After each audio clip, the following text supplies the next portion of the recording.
नमस्कार एवरीवन। सबसे पहले आप सभी मीडिया के साथियों का दिल से धन्यवाद कि आप यहाँ उपस्थित हैं।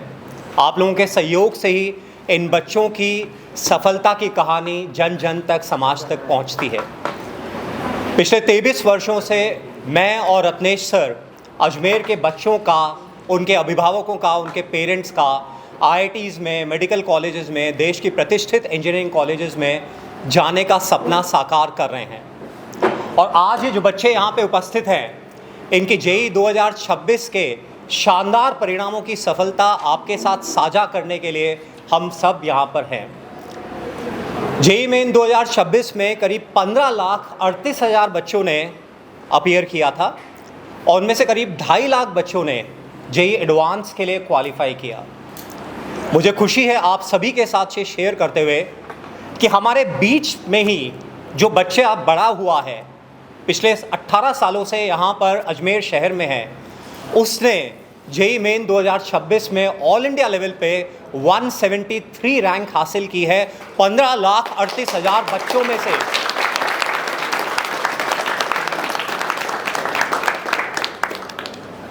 इन्होंने केमिस्ट्री में और मैथ्स में 100 आउट ऑफ 100 अचीव किया है।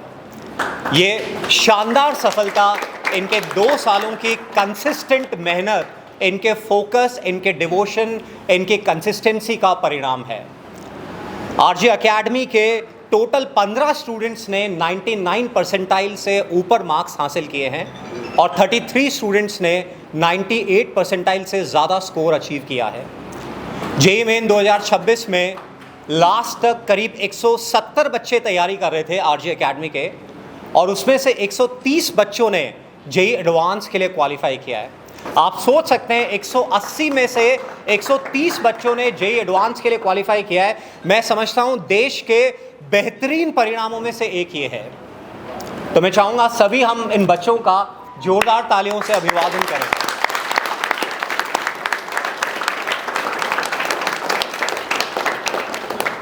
ये केवल नंबर नहीं है, इन बच्चों की शानदार मेहनत, इनके डिवोशन, इनके डेडिकेशन, इनके समर्पण का परिणाम है। RJ एकेडमी अजमेर में एक ऐसा संस्थान रहा है जिसने यहाँ के अभिभावकों को वो प्लेटफॉर्म दिया है कि वो अपने बच्चों को अपने घर में, अपने संरक्षण में रखते हुए उनके IIT में, उनके मेडिकल कॉलेज में जाने के सपने को साकार कर सकें।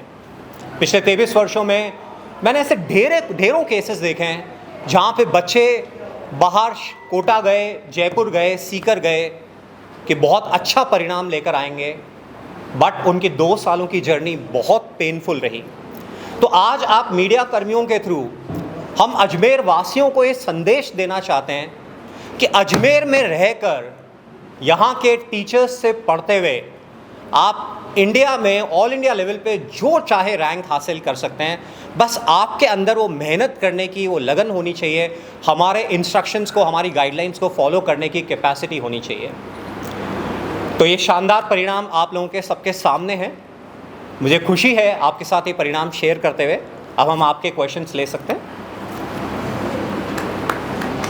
प्रखर से ही बात करा दीजिए। जी, प्रखर से। माइक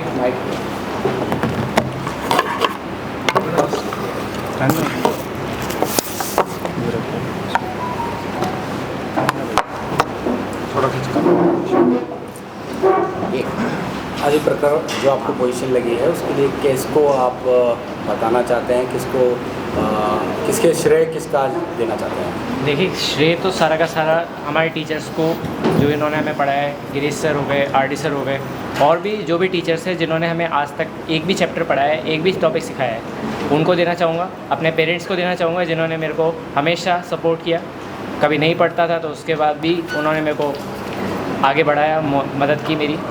और उसके बाद मैं अपने सभी बच्चों का और सभी दोस्तों का क्रेडिट देना चाहूँगा जिन्होंने मेरी हमेशा मदद की। चत्रकर दिन में कितने घंटे पढ़ते थे, कब रेस्ट लेते थे, कब मोबाइल यूज़ करते थे, थोड़ा बताएं। रूटीन क्या रहता है? शाम देखिए, रूटीन तो ऐसा कुछ खास फिक्स नहीं रहता था, फिर भी अगर हम एक जनरलाइज रूटीन बताना चाहें तो करीब 6 से 7 बजे हम उठते थे और फिर उसके बाद हम आ जाते थे 9 बजे कुछ कोचिंग के अंदर, और फिर 9 से लेके 12 या 1 बजे तक हम पढ़ते थे और फिर लंच करने के लिए घर जाते थे 1 घंटा करीब, और फिर 12 बजे फिर 2 बजे से लेकर के कुछ 8 बजे तक यहाँ पे रहते थे। उसमें पढ़ाई भी होती थी और कभी कभी कुछ ऐसे ही घूमना या फिर टीचर्स से डिस्कशन करना ये भी होता था, और फिर उसके बाद घर जाके हम खाना खा के फ़ोन का यूज़ करते थे। मेरा नाम प्रतिभा। और स्टडी के साथ में और क्या क्या हॉबी है आपकी? स्टडी के साथ में मेरी सच हॉबी ज़्यादा नहीं है, पर कभी कभी खाली बैठना और सोच, बस यही हॉबी है। सोचना? क्या सोचते हो? कुछ भी। कुछ भी। अच्छा, और जो अभी एस्पिरेंट्स हैं, जो आने वाले हैं बच्चे, जो अभी 11th 12th में हैं, उनके लिए आप बहुत बड़े इंस्पिरेशन रहेंगे कहीं ना कहीं, आप सारे बच्चे, बट अभी आपके पास आएंगे तो उनको क्या बोलना चाहेंगे? बिकॉज एक हुआ सा हो जाता है उनके लिए जब वो एंटर करते हैं 11th क्लास में जा कर के, तो कितना हार्ड है, कितना टफ है, कितना ईजी रहा, और ये जर्नी कैसी रही? देखिए, मेरे हिसाब से तो इस जर्नी के अंदर ज़्यादा फ्लॉज नहीं है, इस जर्नी के अंदर ज़्यादा डिफ़िकल्टी भी नहीं है, पर अगर हम देखें तो पर्सन टू पर्सन इसकी डिफ़िकल्टीज़ वेरी करते हैं। और उसके हिसाब से अगर हम देखें तो अगर आप कंसिस्टेंटली सही राह पे चलते रहें, जो टीचर्स बता रहे हैं उन राह के ऊपर चलें, थोड़ा थोड़ा अपना भी दिमाग का इस्तेमाल करें, अपने हिसाब से चीज़ों को ऑप्टिमाइज़ करें, तो आपके लिए राह उतनी मुश्किल नहीं है। ऊंच नीच आएंगी, अप्स एंड डाउन्स होंगे मार्क्स के अंदर, उसके लिए आप ज़्यादा चिंता ना करें। प्रखर बहुत मेहनत करनी पड़ती है ये अचीव करने के लिए। 90 आपने एक मुकाम हासिल किया, बेहतर नहीं बेहतरीन परिणाम आपने दिया है। क्या स्पेशल था, क्या आप अलग करते थे कि ये मुकाम हासिल कर पाए? क्योंकि पढ़ाई आपने बताया बाकी बच्चे भी करते थे, मगर बिल्कुल अलग आपकी परसेंटेज बनी है, तो क्या ऐसा स्पेशल था या किस थीम के ऊपर आप अपनी पढ़ाई करते थे? पढ़ाई करने का ये मतलब नहीं है कि आप किताब के सामने 13 घंटे बैठे हुए हैं। पढ़ाई का मतलब है कि आप पढ़ाई को पढ़ रहे हैं। आप पढ़ाई को कुछ भी इसलिए सोच के नहीं पढ़ रहे हैं कि हम मार्क्स के लिए पढ़ रहे हैं या हमें मार्क्स लाने हैं, हमें ये परसेंटाइल लानी है, वो परसेंटाइल लानी है। हम बस इसलिए पढ़ रहे हैं कि हमें पढ़ना है, दैट्स इट। उस हिसाब से हम पढ़ते थे, तो जितना समय हम पढ़ते थे उतना समय हम ठीक से पढ़ते थे, और जब नहीं पढ़ते थे तो हमें उसके गम भी नहीं रहता था कि हमने नहीं पढ़ेगी। बच्चे youth is so involve in social media these days, आप देखते ही होंगे, आपके फ्रेंड्स, आपके घर वाले, जहाँ देखो ट्रेन में बैठो लोग मोबाइल देख रहे हैं, बस में बैठो किसी से बात नहीं कर रहे हैं। आप कितना इन्फ्लुएंस हुए और कितना होना चाहिए, कितना इफेक्ट किया है सोशल मीडिया ने? देखिए, सोशल मीडिया के ऊपर अगर आप ठीक ठाक एंटरटेनमेंट के लिए जा रहे हैं तो आप एक लिमिट तक रह सकते हैं, लेकिन अगर आप सोसाइटी से खुद इन्वॉल्व हो रहे हैं, लेट से अगर आप यूट्यूब पे म्यूज़िक सुन के या फिर कहीं पे वो सब कर रहे हैं तो उसमें ज़्यादा दिक्कत नहीं है। लेकिन अगर आप इंस्टाग्राम चला रहे हैं, पोस्ट डाल रहे हैं, स्टोरीज़ डाल रहे हैं, ये सब कर रहे हैं, मतलब आप खुद वॉलंटरी इन्वॉल्व कर रहे हैं, वो सब दिक्कत आती है।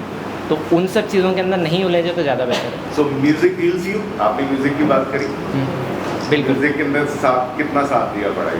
देखिए, म्यूज़िक तो ऐसी चीज़ है जो कि दिन भर की सारी मेहनत का इनाम की तरह भी दिखती थी, और दिन भर की थकान भी रिलीज़ कर देती थी।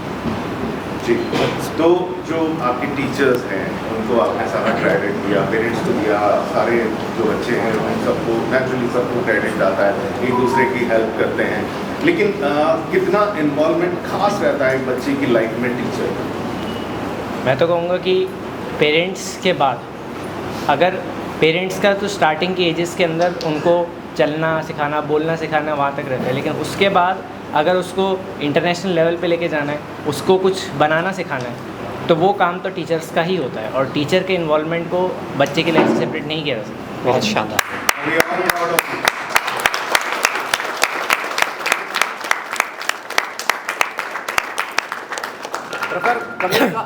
प्रखर कमी कहाँ रह गई टॉप 10 में या 1 ऐसा नहीं आ पाए, कहाँ कमी रह गई? देखिए, इस क्वेश्चन का आंसर मैं देना चाहूँगा। यही हमारी समाज की मानसिकता को दिखाता है। एक बच्चा जो 99.997 परसेंटाइल लेके 173 रैंक लेके बैठा है, हम उससे पूछ रहे हैं कमी कहाँ रह गई, कमी कहाँ रह गई। मतलब आप उस बच्चे की 2 साल की मेहनत में कमी ढूंढ रहे हैं। कमी नहीं, मैं इस क्वेश्चन के थ्रू आपको नहीं, मैं इस समाज को संदेश देना चाहता हूं, क्यों हम अपने बच्चों की मेहनत का सम्मान नहीं करते हैं? क्यों हम हमेशा 100 में से 1 नंबर तेरा कहाँ कटा, 2 नंबर कहाँ कटा? ये बच्चे बेचारे, मतलब हम 2 साल इन बच्चों को पढ़ाते हैं, हमारा दिल जानता है कि कैसे इन बच्चों को बार बार हमें इनकरेज करना होता है। घर पे पेरेंट्स बोलते हैं तेरे 4 नंबर कहाँ कट गए, तेरे 5 नंबर कहाँ कट गए। यार मजाक थोड़ी है। आप ऑल इंडिया लेवल के एग्जाम के लिए तैयारी कर रहे हो, क्या हम सब 100 में से 100 लेकर आ जाएंगे? क्या आप लोग, क्या पेरेंट्स लोग लेकर आए थे? तो क्यों हम इन बच्चों को नंबर्स की मशीन की तरह देखते हैं कि भैया 100 में से 100, तेरा 1 नंबर कहाँ कट गया, कमी कहाँ रह गई? ये इस मंच के थ्रू मैं एक्चुअली सारे पेरेंट्स को ये संदेश देना चाहूँगा, बच्चों की मेहनत का सम्मान करो, उनके जज्बे का सम्मान करो, उनमें सीखने की क्षमता का सम्मान करो, उनको इनकरेज करो कि वो पढ़ाई करें नंबर्स के लिए नहीं, सीखने के लिए। हम मूवी देख के तो बहुत खुश होते हैं कि 3 इडियट्स में ये संदेश मिल रहा है, जब हमारे पर बात आती है तो हम वहीं आ जाते हैं, तेरे 2 नंबर कहाँ कट गए, तेरे 1 नंबर कहाँ कट गए। इंडिया को यदि एक विकसित राष्ट्र बनाना है हमें, तो हमें इस मानसिकता से ऊपर उठना होगा। हमें बच्चों को सीखने के लिए इनकरेज करना होगा कि तूने आज क्या नया सीखा, तेरे को ये एग्ज़ाम देने से क्या अच्छी फीलिंग आई, कैसे और इम्प्रूवमेंट कर सकते हैं, ना कि तेरे नंबर कहाँ कट गए।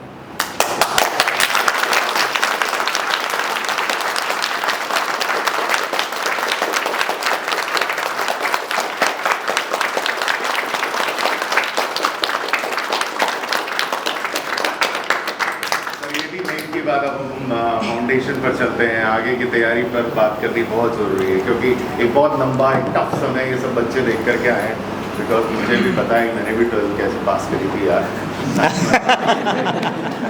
बहुत अच्छी तरह से जानता हूँ। तो आगे भी बहुत एनकरेजमेंट चाहिए, बहुत सारी हिम्मत चाहिए, बहुत सारा अच्छा फूड लेना है, सोशल मीडिया से दूर रहना है और गिरीश सर के पास वापस आना है। आगे की तैयारियों के बारे में बताएं सर, किस तरह की स्ट्रैटेजी है? देखिए 17 मई को इनका जेईई एडवांस का एग्ज़ाम है और ये बच्चे पूरा फोकस्ड होके जेईई एडवांस के लिए ही डेडिकेटेडली तैयारी कर रहे हैं। जेईई मेन एक माइलस्टोन है, एक क्वालिफाइंग एग्ज़ाम है जेईई एडवांस के लिए।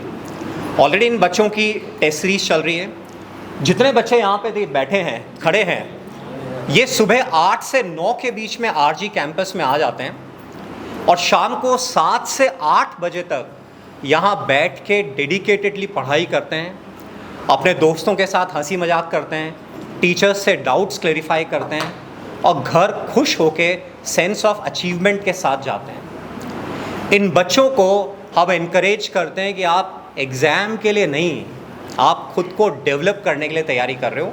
जैसा हमारे कृष्ण भगवान ने संदेश दिया है कि जो आपका टारगेट है वो आपने एक बार फिक्स कर लिया, अब उसको मत देखो, आप बस अपने प्रयासों पर नज़र रखो। तो वही इन बच्चों को हमेशा एडवाइस है कि सही प्रोसीजर्स फॉलो करो, सही प्रोसेस फॉलो करो, मन लगा के खुश होके पढ़ाई करो।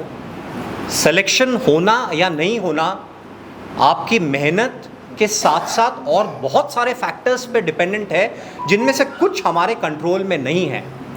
तो रिज़ल्ट के बियॉन्ड जाके इस तैयारी को, अपने करियर को ग्रो कराने के लिए, ओवरऑल ज़िंदगी में आगे बढ़ने के नज़रिए से देखो। तो ये शानदार नज़रिया इन बच्चों को स्ट्रेस फ्री रखता है और ये बड़े आराम से अच्छी तरह से पढ़ाई कर पाते हैं। ईमानदारी से ये गिरते भी हैं, इनकी चोट भी लगती है, बट ये आ जाते हैं उस चोट को दिखाने और हम मरहम पट्टी कर देते हैं। ये ख़ास बात है इस इंस्टीट्यूट की, इस शहर में अपने बच्चों के, अपने पेरेंट्स के साथ रहते हुए पढ़ाई करने की। ज़्यादातर पेरेंट्स ओवर एम्बिशियस होके, बच्चे ओवर एम्बिशियस होके वहाँ पोस्टर्स में रैंक 1, 2, 3 देख के अपने घर का सुकून भरा माहौल, सिक्योर्ड माहौल छोड़कर और भीड़ भरे माहौल में चले जाते हैं। और विश्वास करिए, मैं 96 में IIT में गया था और तब से फर्स्ट सेमेस्टर से मैं बच्चों को कोच कर रहा हूँ। हंड्रेड्स ऑफ स्टूडेंट्स जो अजमेर से, अजमेर के आसपास से गए हैं, ज़्यादातर बच्चे पढ़ाई में कोप अप नहीं कर पाए। तो बच्चों को अपने पास रखो।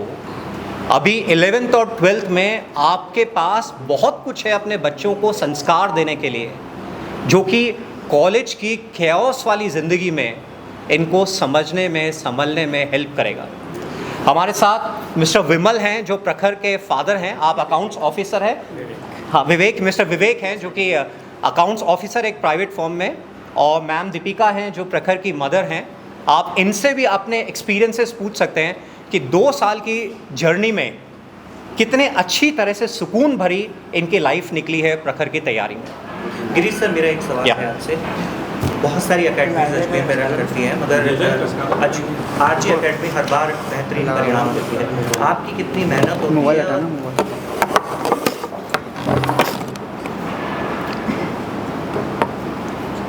देखिए, मेहनत से ज़्यादा मैं बोलूँगा आत्मा का आत्मा से लगाव। ये जो मेरे यहाँ पे बच्चे जितने खड़े हैं और बहुत सारे बच्चे जो यहाँ पर नहीं हैं, एक एक बच्चे की प्रोफाइल पर्सनल, घर में कैसा माहौल है, पेरेंट्स क्या करते हैं, क्या ये struggle day to day basis पे फेस करते हैं, वो जो एक 1-to-1 कनेक्शन है हम टीचर्स का, सुबह से लेकर शाम तक हम इस कैंपस में रहते हैं, इन बच्चों को गाइड करते हैं, इनको पढ़ाते हैं, हमारे सुपरविजन में ये दिन भर प्रॉब्लम सॉल्व करते हैं, अपनी डिफ़िकल्टीज़ को रिजॉल्व करते हैं। तो वो जज्बा, वो समर्पण ही कारण है कि हम पिछले 23 वर्षों से शानदार नतीजे अजमेर में देते हुए आए हैं। मतलब ऑल इंडिया लेवल पे आप देखेंगे तो अजमेर की पॉपुलेशन 6 से 7 लाख है और उनमें से भी कई एम्बिशियस पेरेंट्स और बच्चे बाहर चले जाते हैं। तो जो बच्चे यहाँ पे रहते हैं, उन गिने चुने बच्चों में से हम एक शानदार परिणाम हर साल दे पाते हैं।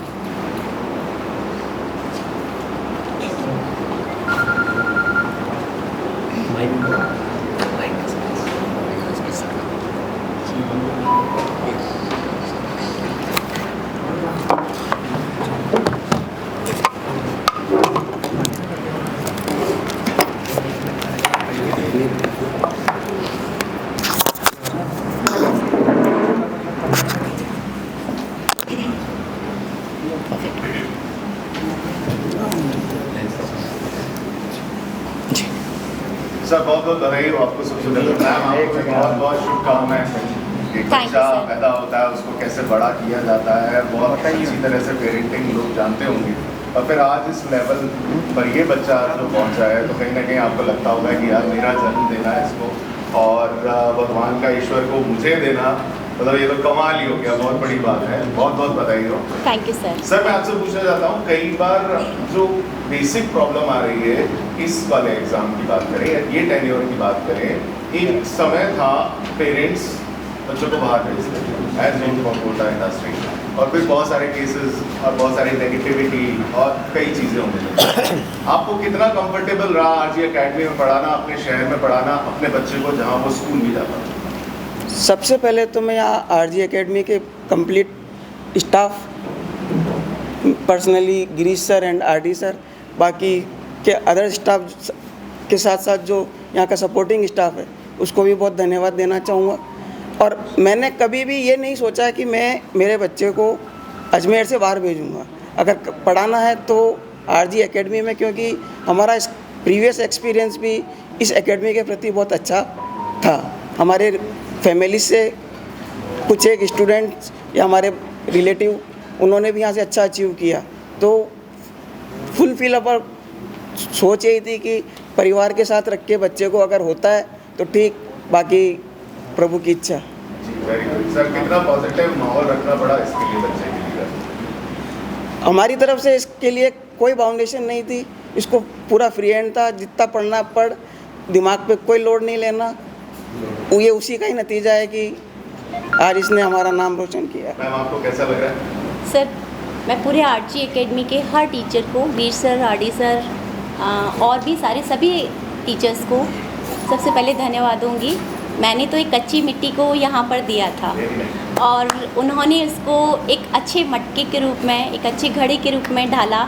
इसके लिए मैं बहुत बहुत शुक्रगुजार हूँ। ठंडा पानी नसीब। जी जी जी, बिल्कुल ठंडा पानी हमारे लिए ही नहीं, मैं आगे प्रखर को ये हमेशा कहूँगी कि अपने टीचर से जुड़े रहना। ज़मीन से जुड़े रहोगे, जिन्होंने बनाया है उनसे जुड़े रहोगे, तो आगे जीवन में और भी सफलता प्राप्त करते रहोगे।